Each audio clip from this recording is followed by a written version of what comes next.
Hello everyone and welcome to Anesthesiology 101. So today we are going to be talking about neuraxial anesthesia. And I'm Dr. Arvind, anesthesiologist by training and naturopath by choice.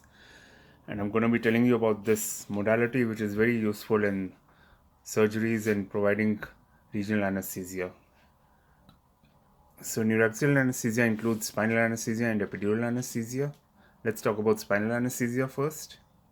Spinal anesthesia is that injection which is given commonly in your back for lots of surgeries.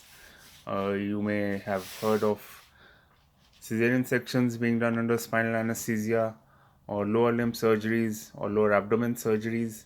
So these are the most common procedures for which spinal anesthesia is given. So what is this spinal anesthesia? So basically you have a spinal needle which is about 3 to 4 inches long and of a very small gauge, that is of very small diameter of about 26 gauge. This is the gauge that is equivalent to that small insulated needle which you may have seen. So it's a very thin needle, and under expert hands you may not even feel it going in your back. So this 26 gauge needle is inserted in the space between L3 L4 spines in the midline in your back, and this is inserted up to the cerebrospinal fluid in the subarachnoid space. And once we are inside the subarachnoid space, we just check it by aspirating through the needle very gently to see if the spinal fluid is coming, and then we'll insert the local anesthetic agent into this space. Give it a very minimal time. It hardly takes a couple of minutes to fix, and then the patient is good to go for surgery. So this injection is given either in the OR or in the preoperative block rooms, and immediately after giving this injection, which is usually given in either the sitting position or the knee chest position with the patient lying lateral, uh, we'll fix it in the position required. Now, what does fixing it mean? It means basically that the patient is asked to lie down in a way that the anesthetic will spread to where we want it to spread. So, for example, if we want just a saddle block, that is for something like hemorrhoids, we just want it in the, say, gluteal region and the anal region. We'll just have the patient sit down so that there's only very localized spread of the block.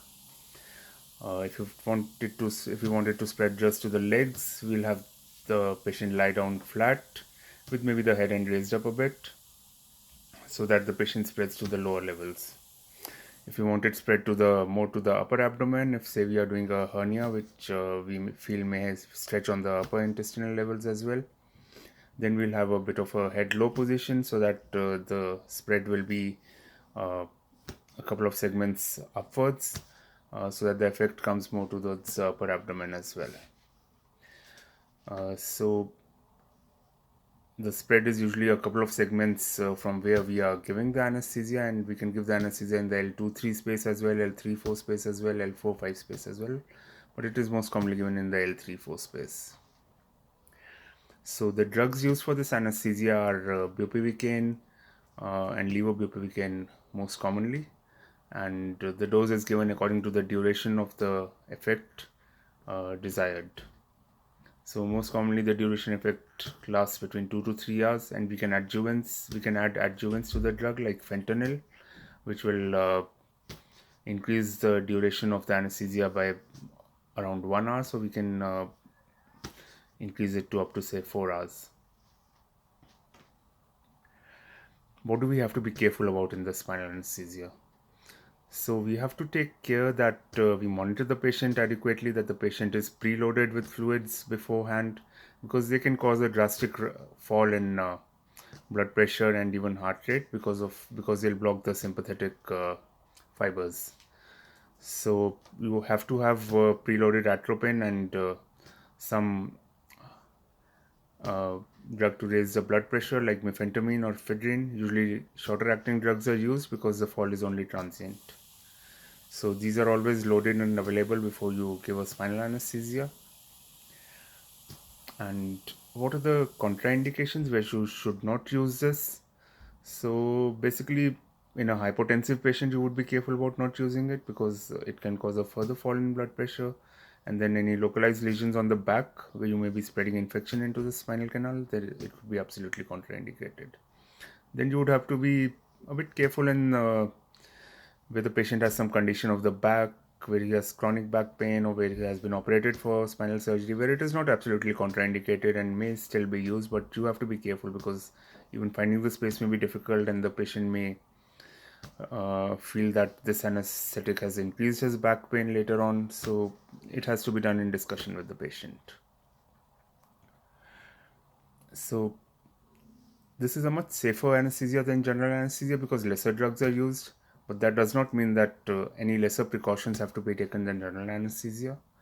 It requires the same preparations and a comprehensive pre-anesthetic checkup as does general anesthesia. Since in anesthesia you have to always be very careful, and especially in any surgery as well. So that's all about spinal anesthesia, and if you have any other questions about it, you can always ask me online or email me, and I will be happy to respond. Thank you.